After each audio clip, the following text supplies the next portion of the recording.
Assalamualaikum warahmatullahi wabarakatuh. Ya, jumpa lagi dengan kita ya. Semoga pada hari ini kita diberikan kesehatan ya.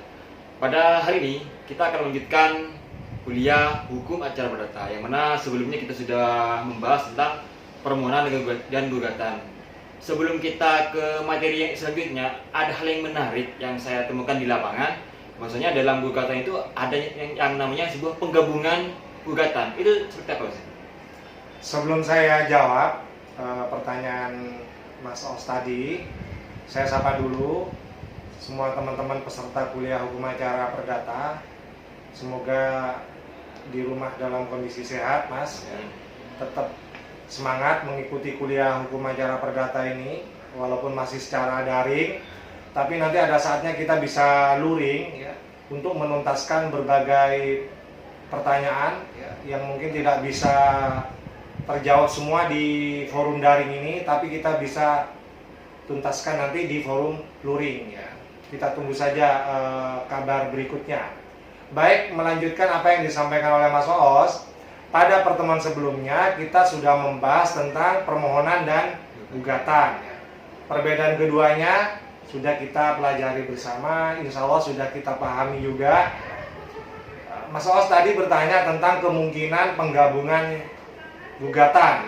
Apa mungkin itu bisa terjadi, Pak Zen ya? Secara teoritis bahkan secara praktis ya, kemungkinan penggabungan gugatan ini bisa terjadi ya. Nah, dalam teori kumulasi gugatan ini ada dua. Yang pertama, gugatan digabungkan dalam sifatnya yang subjektif ya, atau yang disebut dengan kumulasi gugatan subjektif ya. Artinya apa? Kemarin sudah saya jelaskan bahwa baik tergugat maupun penggugat ini bisa lebih dari dua pihak ya. Jadi penggugat bisa satu, bisa dua, bisa tiga, bahkan bisa banyak ya. Tergugat juga demikian ya, bisa satu, bisa dua, bisa tiga ya. Nah, kalau kemungkinan itu terjadi, maka kumulasi gugatan yang kita sebut dengan subjektif itu ya, di mana para subjeknya berkumpul ya, mengajukan gugatan ya, itu bisa terjadi ya. Jadi penggugat satu dengan penggugat dua dengan penggugat tiga ya, bersama-sama mengajukan gugatan. Ini yang disebut dengan kumulasi gugatan subjektif. Subjeknya ya bergabung ya, mengajukan gugatan ya. Kenapa bergabung? Karena kepentingannya sama ya. Misalnya saya contohkan biar mudah ya. Misalnya ahli waris yang satu, ahli waris kedua, ahli waris ketiga misalnya menggugat dengan mengajukan satu gugatan ya, yang sama ya. Tidak perlu mengajukan satu persatu ya. Ahli waris satu mengajukan gugatan sendiri, ahli waris dua mengajukan gugatan sendiri ya. Ahli waris 3 mengajukan gugatan sendiri misalnya, tidak perlu ya. Kalau kepentingannya sama, tuntutannya sama ya, dia bisa mengajukan gugatan bersama-sama ya, dalam satu gugatan ya. Jadi sekali lagi, kalau tuntutannya sama ya, para subjek hukum tadi, para penggugat 1, 2, 3 tadi bisa mengajukan gugatan secara bersama-sama ya, kepada seorang tergugat, ahli waris yang lain ya, atau tergugat lainnya ya. Sebab saya katakan tadi tergugatnya juga bisa satu, bisa dua ya. Ini yang disebut dengan kumulasi gugatan subjektif ya. Yang kedua, ada kumulasi gugatan yang objektif ya. Artinya objeknya yang sama. Kalau tadi subjeknya yang bersama-sama ya. Yang kedua ini objeknya sama ya. Tuntutannya sama ya. Jadi tidak perlu mengajukan sendiri-sendiri ya, karena gugatannya sama ya, maka juga bisa terjadi ya, gugatan objektif ya. Artinya kumulasi gugatan objektif bisa terjadi karena objeknya sama ya, tuntutannya sama ya. Nah, itu bisa saja terjadi seperti yang saya sampaikan tadi ya, karena kepentingan atau tuntutannya sama-sama menuntut pembagian waris yang adil ya, maka akan terjadi yang namanya gugatan cukup satu. Gugatannya cukup satu, tapi di situ ada banyak tuntutan dari para ahli waris. Jadi objeknya sama, sekali lagi objeknya sama, maka terjadi yang namanya kumulasi gugatan objektif. Jadi itu yang perlu kita tambahkan, Mas Oos, melengkapi apa yang kita sampaikan pada minggu yang lalu ya, terkait gugatan dan permohonan. Ya. Ada yang mau disampaikan lagi? Ya, sebelum ke lebih inti, Pak, mungkin bisa dijelaskan lagi contoh dari keduanya, Pak. Mungkin kalau bisa yang ada di sekitar kita lah, agar kita gampang untuk memahami hal ini, Pak. Ya, contoh lain misalnya, tadi saya contohkan tentang kasus waris ya, perkara waris ya, di mana dalam kasus itu dimungkinkan penggugatnya lebih dari satu, tergugatnya juga bisa lebih dari satu. Ya. Objeknya, kepentingannya juga dimungkinkan karena ahli warisnya sama, kemungkinannya juga objeknya sama, tuntutannya sama, sehingga bisa melakukan kumulasi gugatan. Ya. Nah, contoh lainnya misalnya dalam hal terjadi kerugian akibat pencemaran limbah, ya, misalnya ya seperti yang terjadi di desa saya itu ya, ada pabrik tahu ya, ada pabrik tahu yang kemudian melahirkan atau menghasilkan banyak limbah begitu, dan limbahnya itu mengalir ke lahan-lahan milik warga di lingkungannya ya. Ya, sehingga warga di lingkungannya itu merasa rugi ya. Akibat limbah itu tanahnya menjadi kurang baik kualitasnya, otomatis juga akan mengganggu kualitas tanamannya ya, pertaniannya begitu. Nah, mereka bisa bermusyawarah ya, antar warga yang merasa dirugikan itu untuk menggugat secara perdata ya. Jadi yang digugat itu adalah secara perdata ya, karena merasa dirugikan ya, kualitas tanahnya menjadi kurang baik ya, kemudian penghasilannya juga kurang baik. Ini kan rugi ya, secara perdata ini merugikan ya. Nah, warga yang terdampak limbah itu sehingga pertaniannya merugi, ini bisa bersama-sama mengajukan gugatan ya. Jadi mereka bisa melakukan kumulasi gugatan subjektif ya. Warga-warga yang dirugikan ya, itu bisa berkumpul ya, mengajukan gugatan ya. Jadi karena ada kedekatan, karena ada kesamaan, mereka bisa bergabung ya, mengajukan gugatan ya. Nah, kemudian yang kedua, gugatannya atau objeknya bisa sama ya. Tuntutannya bisa sama juga ya, sama-sama menuntut ganti rugi ya. Nah, maka akan terjadi yang namanya kumulasi gugatan objektif di situ. Tuntutannya sama, kepentingannya sama, sama-sama minta ganti rugi ya. Akibat limbah industri itu kemudian tanahnya menjadi tidak baik ya. Kualitas tanamannya juga pasti tidak baik, hasilnya juga pasti tidak baik ya. Nah, di sini mereka bisa melakukan kumulasi gugatan subjektif dan juga bisa melakukan akumulasi gugatan objektif. Bisa keduanya gitu. Bisa ya, bisa keduanya. Saya kira ini lebih efisien daripada harus menggugat satu-satu ya. Nah, kalau menggugat satu-satu ini mungkin kurang efisien ya, dan secara biaya juga mungkin lebih mahal kalau menggunakan jasa lawyer atau jasa advokat begitu ya. Jadi itu penjelasan yang lebih mudah menurut saya. Apa yang terjadi di sekitar kita sangat mungkin juga terjadi di sekitar Anda begitu. Setelah para pihak ini sepakat untuk mengajukan gugatan bersama-sama atau ya Pak, lalu bagaimana selanjutnya Pak? Ini harus kemana dan apa yang mereka lakukan gitu Pak?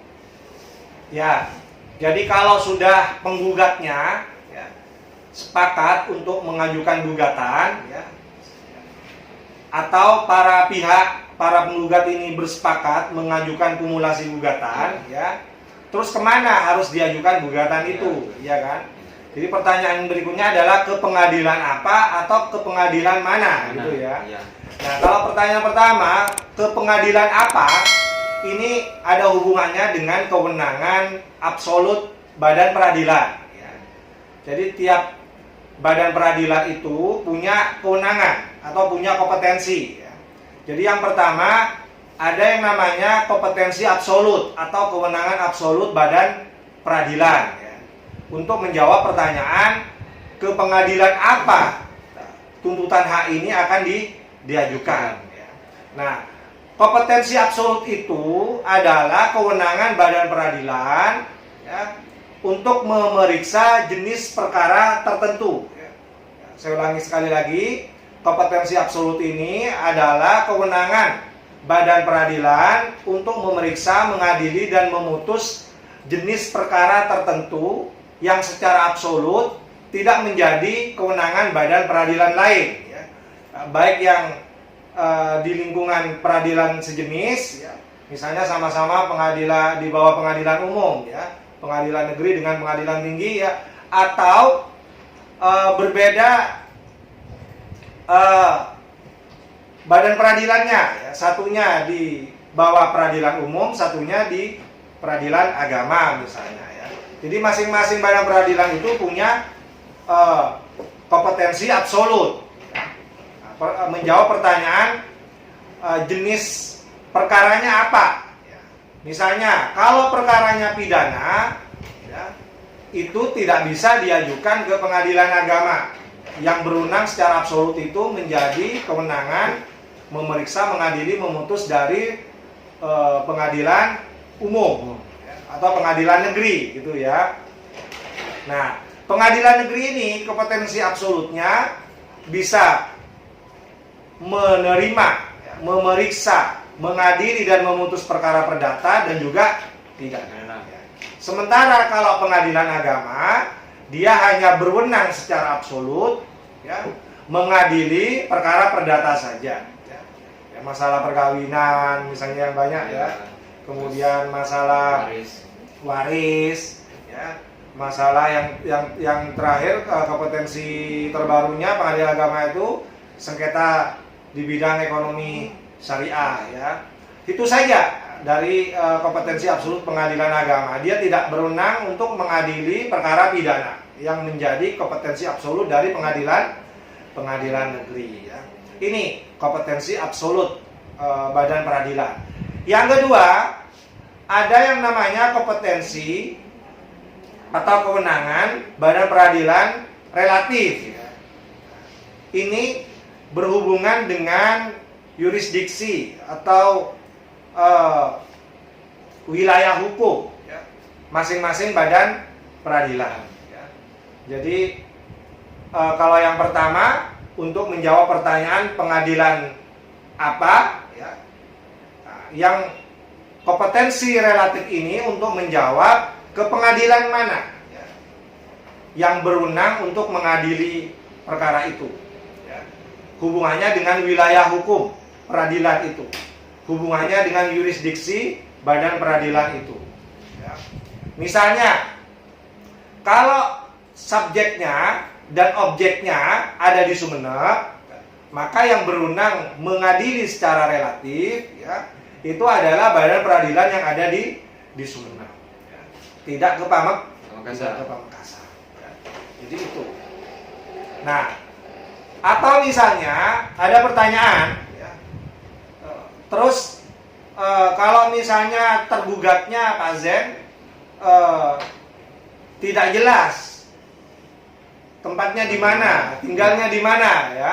Nah, ini pertanyaan bagus ini. Kemarin sempat juga ditanyakan, ya, walaupun informal di luar, ya, walaupun belum dibahas, tapi sudah ada yang bertanya tentang ini, ya. Nah, kalau tergugatnya ini domisilinya belum jelas, ya, maka kita cari yang jelas. Ya. Senyatanya dia tinggal di mana. Ya. Di situ kita akan mengajukan gugatan ke pengadilan di mana wilayah hukumnya, ya, membawahi tergugat. Ya. Keberadaan tergugat yang nyata di mana. Ya. Syukur-syukur kalau ditemukan domisili tetapnya di mana. Ya. Nah, itu.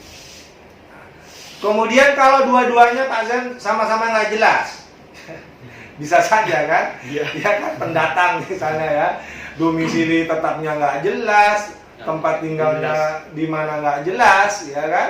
Nah, ini akhirnya kembali kepada penggugatnya. Penggugatnya itu di mana akan memilih.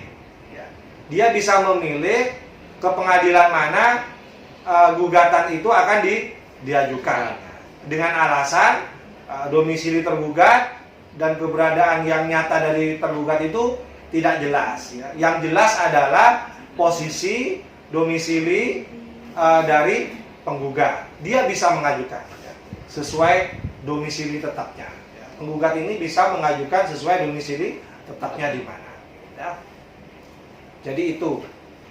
Kemudian berikutnya, mungkin ada juga yang bertanya, Mas, terkait dengan posisi objeknya. Iya, Ya, gimana? objeknya misalnya ada di Sumeneb, ya. Tapi penggugatnya ada di Pamekasan misalnya, ya. Penggugatnya ada di Pamekasan misalnya. Nah, dia tidak bisa kemudian dengan serta-merta mengajukan gugatan di Pamekasan, ya. Jadi walaupun dia di Pamekasan, tapi dia tinggalnya di Sumeneb dan posisi objeknya juga ada di Sumeneb, ya, dia bisa mengajukan tuntutan haknya, mengajukan gugatannya di badan peradilan yang ada di Sumeneb. Ya. Nah, itu menjawab berbagai permasalahan-permasalahan. Ya. Terus saya juga membaca pendapatnya dari Prof. Sudikno Mertukusumo itu, ya, menjawab pertanyaan yang sebelum-sebelumnya tentang kumulasi gugatan itu, ya. Tadi di awal sudah kita singgung, ya, itu tidak bisa dilakukan, ya, kumulasi gugatan itu kalau acaranya beda, ya. Butuh beracara secara khusus, ya. Misalnya yang satu perlu beracara khusus anak di bawah umur, misalnya. Satunya secara khusus harus beracara secara militer misalnya, ya, itu tidak bisa digabungkan, ya, itu tidak bisa digabungkan. Atau berhubungan dengan besit itu tidak bisa digabung dengan hak egidom, itu juga tidak bisa menurut Prof. Sudikno seperti itu. Saya kira itu, ya, sementara untuk kuliah kita pada kesempatan ini, ya, tidak perlu banyak-banyak. Ya, yang penting bisa dipahami dengan baik, ya.